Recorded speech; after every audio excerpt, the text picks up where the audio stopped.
Connor, thank you for joining me. Another point on the board on Saturday away at Cambridge against a well-organised side. What are your final takeaways from the game? What we knew it would be. We spoke about how good their defensive record is and how good their home form is. So, yeah, we knew it was going to be tough. We thought we created enough chance to win the game. We probably deserved to win the game. It's been a bit of a story of the last 3-4 weeks. So we're happy again with the performance. It's not an easy place to go, and lots of teams will go there and have problems. But we're really, really happy with the performance, and we nullified them completely. We felt we didn't really give up any clear chances, and we probably should have scored one, if not two. So we're disappointed in the overall result in terms of didn't get what we deserved, but pleased with another point on the board.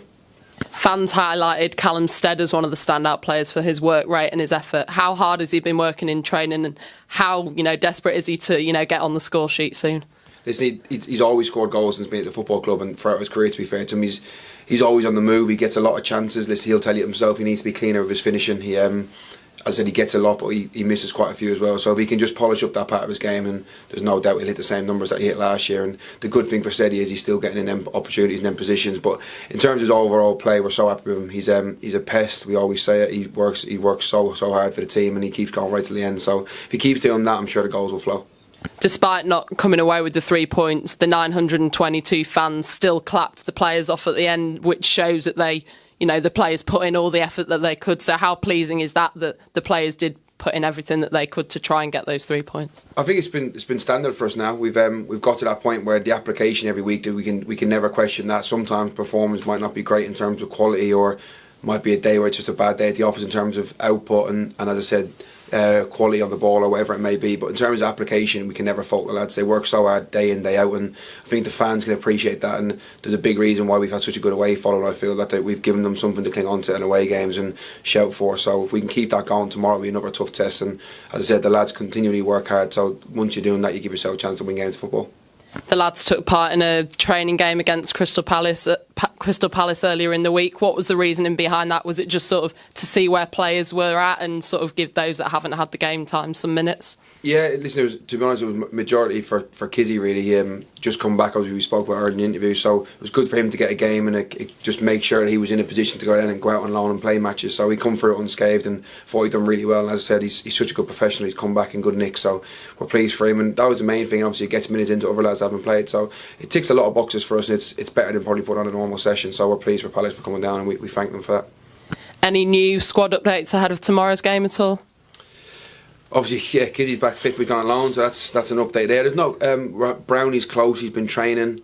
He didn't feature on Tuesday in the game, but he's trained back end of the week. So we're hopeful that he'll be close to selection maybe in the next coming week. So that's a big boost for us once he's back. Another chance to extend our unbeaten run on the road to 8 tomorrow. What test are you expecting from Gareth Aimworth's side? Very similar to last week. Really hard working, really industrious, so well organised. Such a hard place to go. I think a lot of the games this year are decided by the odd goal. So they're always in games and they're always tight games, and it shows how tough a place it is to go. They've picked up some great results there. So we know how tough it's going to be. They'll be aggressive. They're athletic. They make a lot of contacts. Very physical. Very similar to a lot of teams in this division in terms of the physicality. So we know the test that's ahead of us, and it'll be a really, really tough game. In some of their highest scoring games against Chesterfield and Newport earlier in the season, they hardly had any possession, and they're actually bottom of the possession table. So what does that sort of tell you about how they play their football? Listen, they play forward. There's no airs and graces about what they do, but they're really good at what they do. As I said, they've got some exciting players. They've got some powerful players.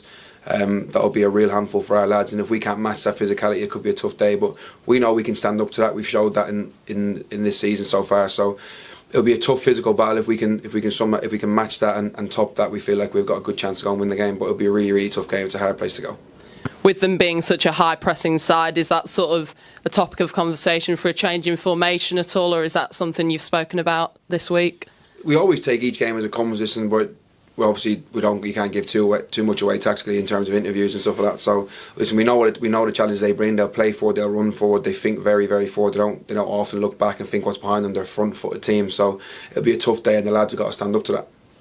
Both sides, us and them last week, obviously a point on the board. So how desperate will both sides be for those 3 points tomorrow? As we always say, take one game at a time. The next game we always try and win, no matter what competition it is. And as I say, it's a tough place to go, but we feel like we're in a position where our performances of late have probably deserved more wins than we picked up in the last 3 or 4. So if we can apply that again tomorrow, we'll hopefully be on the right end of the result. And a team that the Bees have not faced in league action since 2012, so I'm sure plenty of fans will be wanting to tick the Priestfield off their, list of grounds, and it's not too far like Cambridge last week, so I'm sure you'll be expecting a good turnout tomorrow.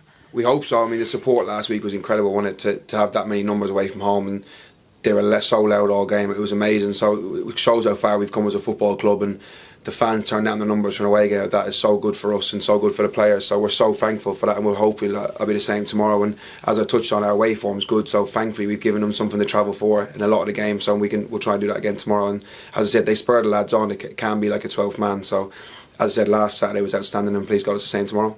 Thank you for your time and good luck tomorrow. Thank you.